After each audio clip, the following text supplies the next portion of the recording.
Hi, my name is Micah Thompson, owner of Gulf and Bay Marine. Last year I got to meet Jim Bays. Jim Bays is a passionate volunteer and organizer of stewards of our urban lakes. You don't think about all the lakes that are all over Pinellas, but I sat down with Jim and I came away passionate about how important these waters are, not only for our local ecological systems, but for our neighborhoods, for the beauty of Pinellas, and the health of Tampa Bay. They all feed into each other.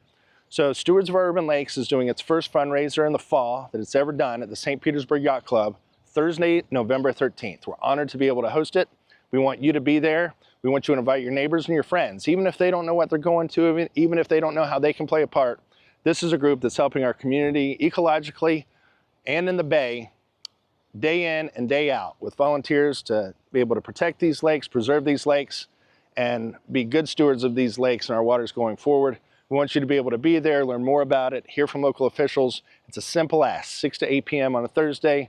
Food and drinks will be there, and we want you to be a part. Please come join us for SoUL, Stewards of Our Urban Lakes in Pinellas County, Florida.